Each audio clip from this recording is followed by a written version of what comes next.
In today's show, we talk about the Blazers' win over the Nuggets and a loss to the Celtics on Sunday. Plus, Deni Avdija's ceiling keeps getting a little bit higher. Welcome to Locked On Blazers. Let's get into it.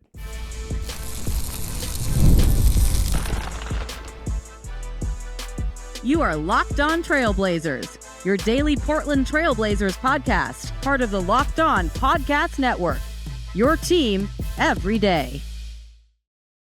What's up, world? It's your past first point guard and Trailblazers reporter, Mike Richmond. You're listening to another episode of Locked On Blazers, part of the Locked On Podcast Network. Available wherever you get podcasts and also on YouTube. Thanks for making this show your first listen, coming at you each and every weekday, Monday through Friday. So make it a part of your daily routine. Make your first listen and tell your friends to do the same. It's Locked On Blazers, your team every day. In today's program, we're going to talk about two basketball games. The Blazers on Friday beat the shorthanded Nuggets. Well, the Blazers were shorthanded too, and they handled Denver easily in an impressive second half victory. And then on Sunday, a matinee against the Celtics where the Blazers played close to as well as they can on offense and still weren't particularly close against a championship level team. We'll talk about that game as well. And I want to talk about Deni Avdija, who has just been...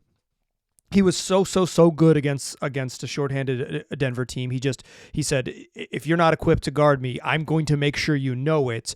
We'll talk about his ceiling because even during Deni's career year, he's playing the best basketball of his career. I think he has continued to push what his potential is even further. The ceiling is indeed the roof, and they keep raising that dang roof. And then we'll check in on the Blazers play-in race because the play-in race marches on with just 10 games left in the regular season. Let's do what we do. Fastest recap in the West. We'll start Friday against the Nuggets, and then we'll get into Sunday's game against the Celtics as well. Blazers win on Friday, 128-109.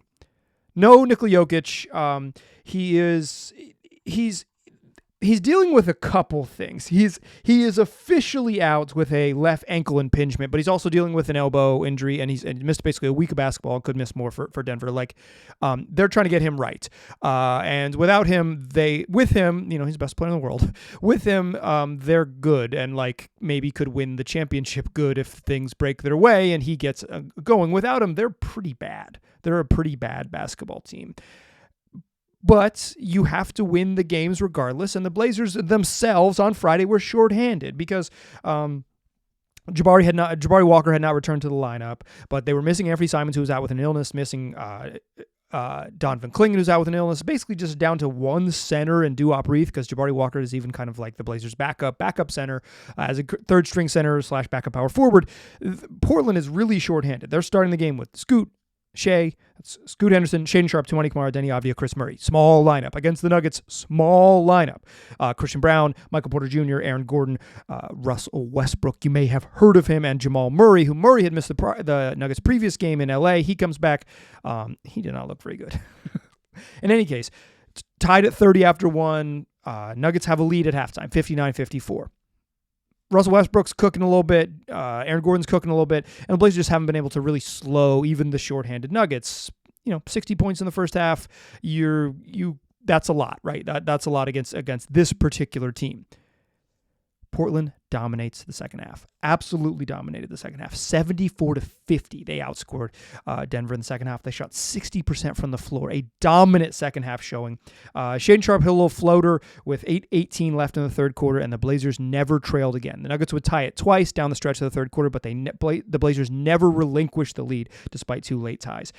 Portland heads into the fourth quarter. Fully in control of the game, but not with a large lead. They're up 82-88, but they have dominated that third quarter in part because Deni Avdija got going. He had 13 in the third quarter. Shaedon Sharpe chipped in with 11, and the Blazers outscored the Nuggets 34-23. Portland is humming, right? They just 24 points in the second quarter, but they got it going. Deni Avdija would keep it freaking going. In the fourth quarter, Blazers pull away. They lead by as many as 23. The Nuggets pull their starters, pull everybody, kind of wave the white flag. 4 minutes, with a little over 4 minutes to go, 4 minutes and 19 seconds in between free throws from Deni Avdija. The Blazers are up 22 points. They're up 120-98 when the Nuggets give up. They went from a 6-point game in 8 minutes, blew the game open in the fourth quarter. Deni Avdija had 12 in the fourth. Delano Banton had 11 of his 19 in the fourth quarter, and the Blazers cruise. Deni Avdija had a freaking Jokic game against the Jokic-less Nuggets. Deni in this game on Friday night finishes with 36 points, 8 boards, 7 assists. He had 3 steals.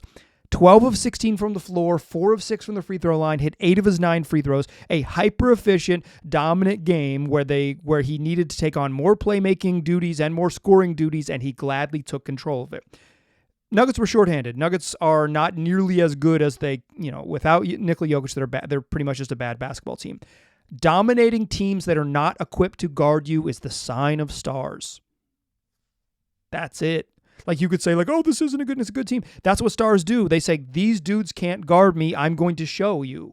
36, 8, and 7 with 3 steals. He had a great pass inside to Tumani for an and one dunk. He had a hit ahead to Shaedon Sharpe for a 3 in the fourth quarter. Sharpe struggled in this game a great deal. 1 of 10 from 3. Fine inside the arc. 9 of 12. And he had finally hit a 3 late in transition for a pass from Deni. I just thought Deni was fantastic in this game.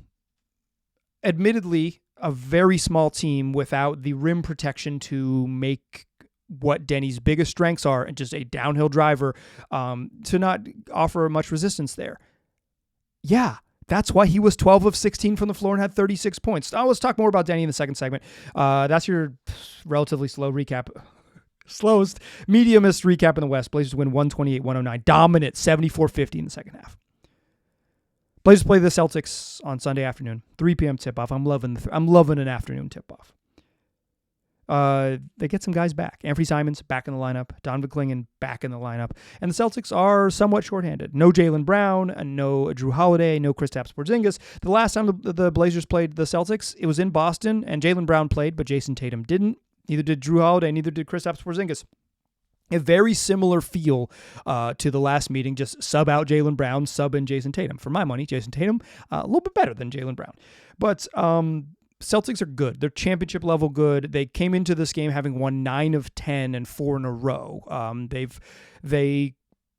They're kind of finding it. There was a time this year where it was like, yeah, they're one of the really good teams, but are they as good as they were last year? I think they are playing their best basketball right now. I think they look very formidable. And when the Blazers were down 34-24 after 1, it's like, yeah, well, maybe it's going to be like that. Tumani Camara had it going early, but 5 Celtics made 3-pointers in the first quarter. 5 different Celtics made 3-pointers in the first quarter, and it's like, yeah, if it's going to be Tumani, who took 7 shots early, it's like if Tumani Camara is going to take 28 shots, obviously he's not going to play all the minutes, but like if he's on pace for 28 field goal attempts and the Celtics have all these different dudes splashing threes, you're going to be in a little bit of trouble. But the Blazers did not go away.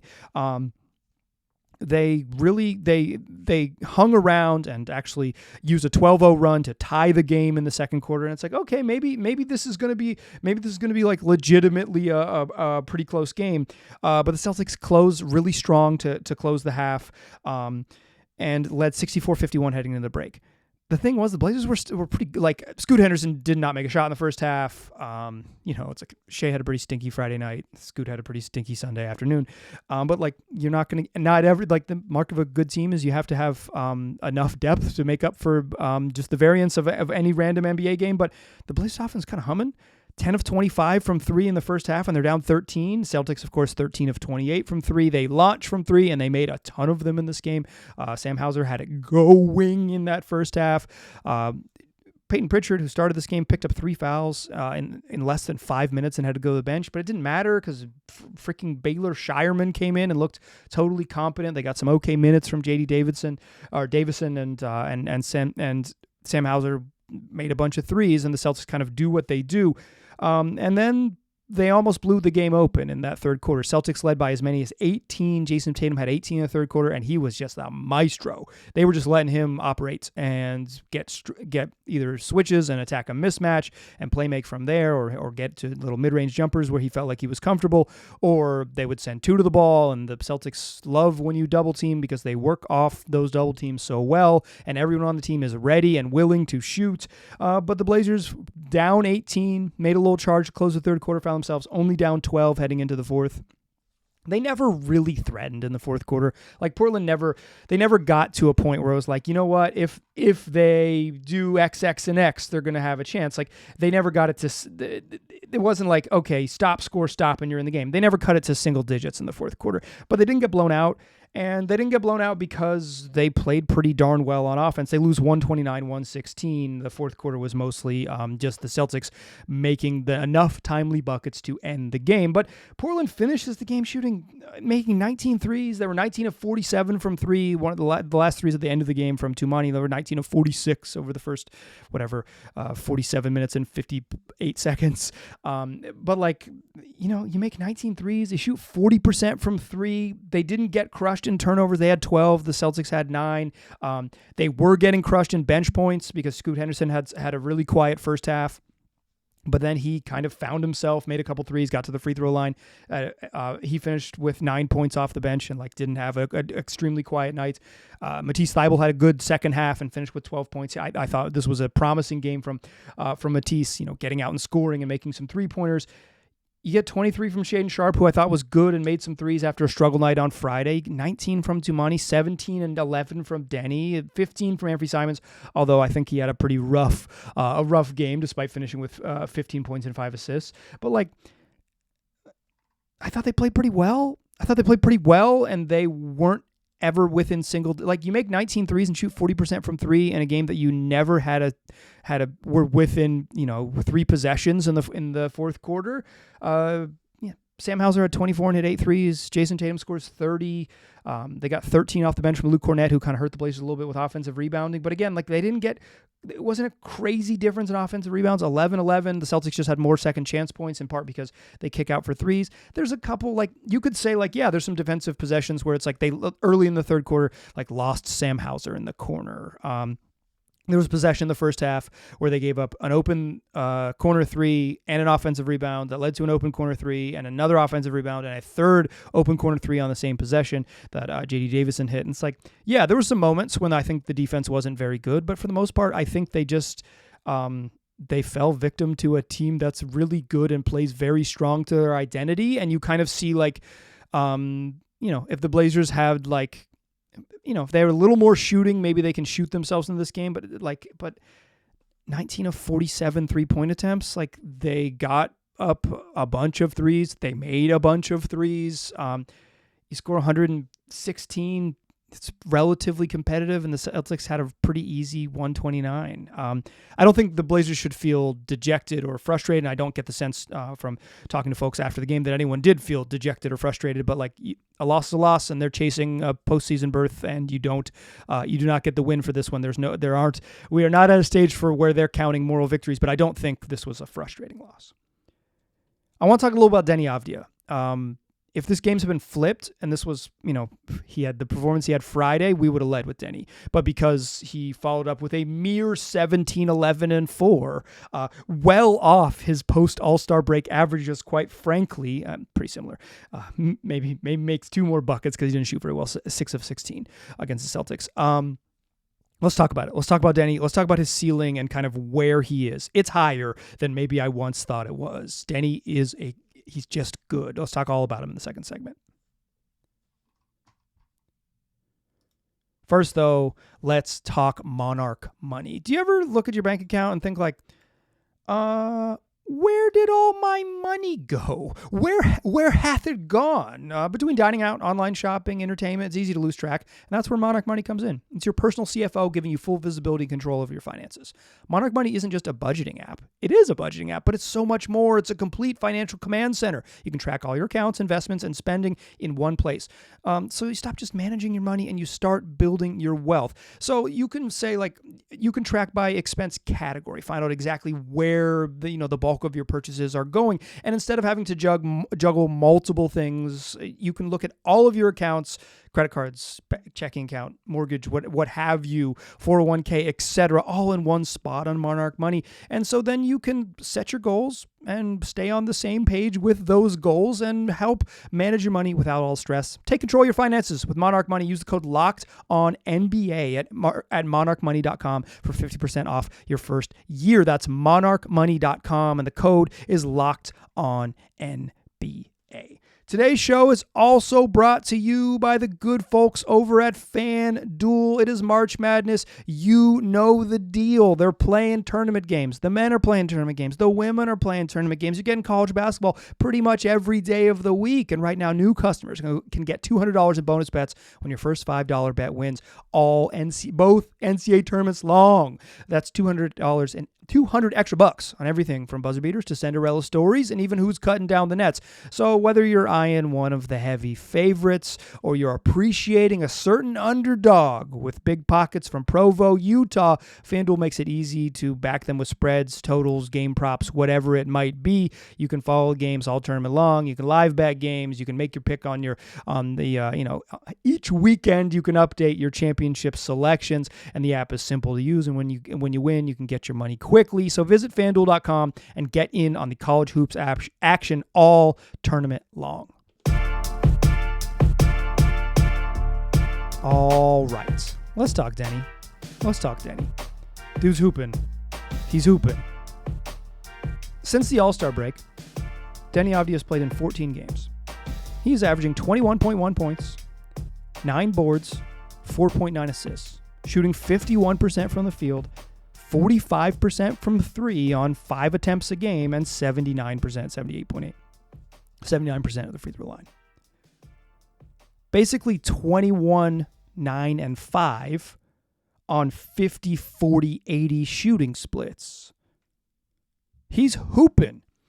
Just a couple weeks ago on this very program, I did a whole Deni Avdija show about what does Deni Avdija need to add to his game? Like, what are the things that can help? He's already on the rise. This is the best season of his career. Turned 24 in January. A young player who had the best season of his career last year, played the best basketball, the second half of last season. Obviously struggled in his transition to Portland, but kind of once he found his footing has been awesome.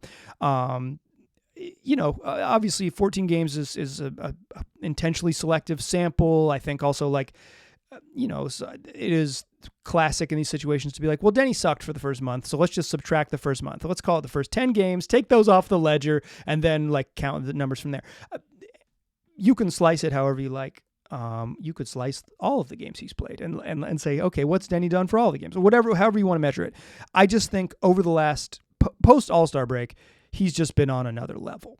He's really, really good. And when I talked about him in that a couple weeks ago, I believe it was like a March 11th, the episode came out. So about 13 days ago, you're listening to basically just under 2 weeks. You're listening to March 24th's program, Monday's program. I appreciate you listening.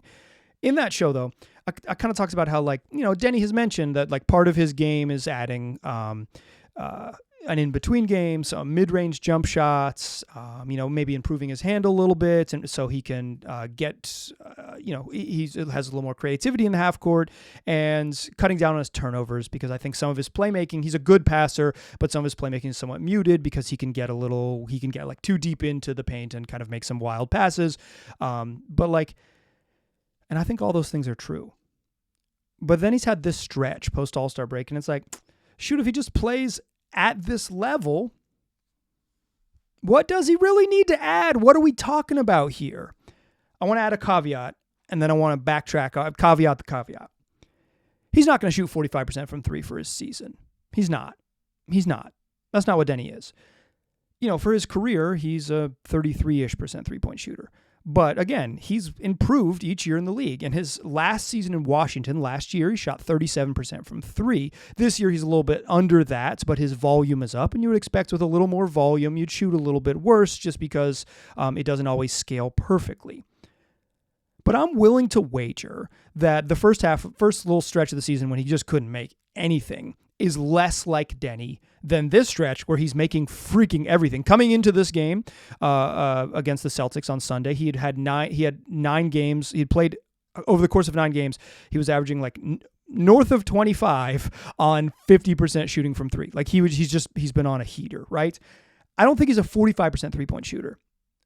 But I wouldn't be surprised if the volume stays the same and he ends up settling in around 37, 38%, right? I think he's an improved shooter. I think he improved last year, and then it took him a while to find his footing, and then he's improved the second half of the season.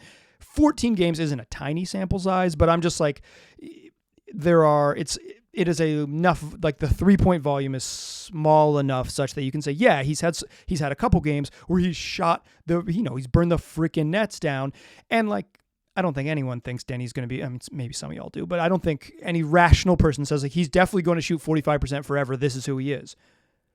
But if he's like a 37% 3-point shooter, you're talking about the difference in averaging 21, 9, and 4 and like 19 and a half, 9 and 4. No, 9 and 5, 4.9 assists. If Deni was averaging 19 and a half, 9 boards and 4.9 assists, I would still be doing this damn segment. Like, you're talking about missing, like, that. The difference in that is basically, it's like a half a 3-pointer a game, right? So like over the course of a week, you're, 6 points or something, maybe 8 or 9 points. It is, even if he were to not be shooting this hot, we're still talking to a dude who's averaging like 19, 10, and 5. If Deni Avdija averages 19, 10, and 5, he's really freaking good. I think the question for me is like, when I was talking about how it's like, I've said this a bunch, I'll say it again here just for the posterity's sake. He's been the Blazers' best player this season. I think that's without controversy, right? He's the Blazers' best player. He's the best player on the team. A lot of the Blazers' path forward is like, do they have this like foundational all-star player? And I don't know that Deni is that, right? Like, I don't know that Deni is one of the, say, 15 best players in the league that you can build around. But increasingly, I feel like Deni has moved from someone who's like, yeah, a high-level role player to being like, if you had another all-star, Deni would be such an awesome complementary number 2 that can scale up on offense, that can scale up as a playmaker, that can be a versatile defender, that understands his strengths and plays to his strengths. Like, I would say that my feeling on my ultimate feeling on Deni, like, I don't like talking about players about ceilings, right? Like, what's Deni's ceiling? I don't know. He makes 4 all-star teams, right? Like he over the, he's 24 now. So like from 25 to 29, he makes 4 consecutive all-star teams or something like that, right? Like, that's like Deni's quote unquote ceiling.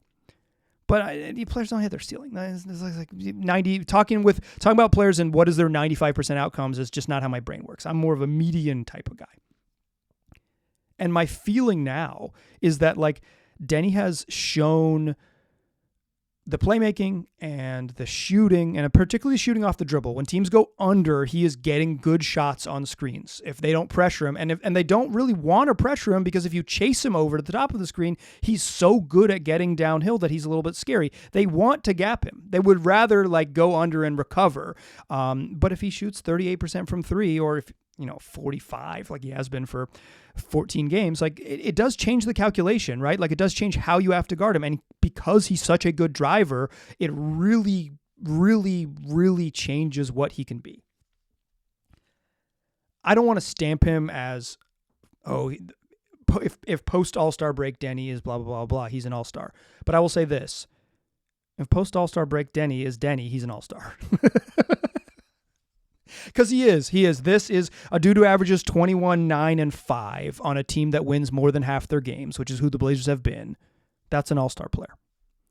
Can he do it for 82, and can the Blazers be competitive? I was like, yeah, we'll see, right? Like, that's the beauty of it. But for me, what has changed, in my opinion, is not that, like, I think Deni has, prove the haters wrong or whatever. What he's done is, I'm someone who's getting to know him this year, right? Like, I watched him at a bunch last season, thanks to fantasy basketball when he was played for the Wizards. But like, I've seen every minute of his season now, right? Like, and many of it in person up close, and gotten to know him a little bit. Although I wouldn't say that we are like best pals or whatever, but I've talked to him a bunch as a media member. I just think he has continued to grow his game in the ways that he needs to grow.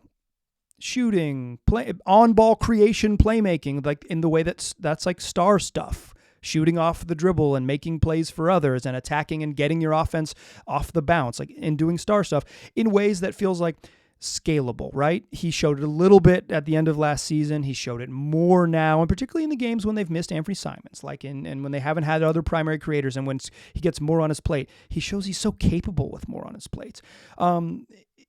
The time will tell, right? He'll get 55 games before next season's All-Star break to earn it, right? But if this is translatable in the way that it feels like, Deni's ceiling is like, yeah, second best player on an awesome team that on any night is the best player, or like, the Blazers have found, step one to the puzzle is that like Deni is that good, is that he is step one to the puzzle. Like if you're talking championship contention, right? Like typically teams who win championships have a player who's one of the 10, if not 5 best players in the world, or they're the Celtics and they have a cajillion of the top 40 best players in the world. But if you just say like, could the Blazers be a team that makes the playoffs next season with Deni Avdija as their best player in the Western Conference? I think yes. I think that is without a doubt true. And so that makes you feel like Deni's ceiling is higher, and also by virtue, the Blazers season is higher. Okay, I went a little long. Whoops. Let's talk playing stuff in the third segment. Join me there, won't ya? Still a pass first point guard. Still Mike Richmond. Still listen to Locked On Blazers. Deni Avdija, hooper. He's good. He can hoop. He's just good. And he's proven it. Even if he's shooting a little above his head, he's like come back down to earth a little bit. The numbers are still going to be pretty stinking good. And as the Blazers have Deni Avdija, and they've been darn competitive for over 2 months now. They are chasing down the 10th spot in the West. The problem is Phoenix and Dallas won on Friday. Gosh dang it. Phoenix beat Cleveland in an impressive game, beat the Cleveland Cavaliers to hold pace with the Blazers, who beat Denver, and the Mavericks beat Detroit, an impressive win in their own right to keep pace with the Blazers. Those teams remain because they were idle this weekend, and the Blazers lost on Sunday, 2.5 games ahead of the Blazers in the standings. Both of those teams are 34 and 37, and the Blazers are now 32 and 40, 3 back in the loss column, 2.5 back in the standings. Phoenix on Monday evening plays the Bucks on NBA TV, 7 p.m., I guess 4 p.m. our time. But like, I'm gonna watch. No, excuse me, 7 p.m. West Coast time. It's in Phoenix. I'm gonna watch. That's a fun game. I will be on the couch. See you there. And then the Mavericks kick off a 4-game road swing beginning Monday in Brooklyn. Mark Stein of the Stein Line reported that Anthony Davis is expected to return to the court for the Mavericks at some point during this road trip, which heads to Brooklyn, New York, Chicago, and I believe Toronto along the way. Getting Anthony Davis back would change things for the Mavs. The Bucks are kind of not in a great spot and desperately need to win. Phoenix obviously desperately needs to win. That should be a fun game for two teams who really need to win in March. You don't always get that.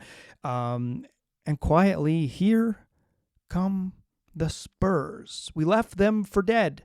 They're too hurt. They're too young, and they're just not going to be in the mix, although they're not all the way at the bottom. And now they've won 3 in a row after absolutely throttling a miserable Raptors team. They're 31 and 39, effectively tied with the Blazers. They have 1 fewer loss and 1 fewer win. I think the loss more important. They have not yet lost a 40th game. As you're chasing it, that's the key, right? So they're actually 1 up in the loss column here, although they're effectively tied. The Spurs I think are worth monitoring. They're not like wholly motivated, but they're not motivated in the other direction. I think they'd be totally comfortable with it. And it just adds another team into like comfortable finishing 10th, right? Like they're not a tank team necessarily.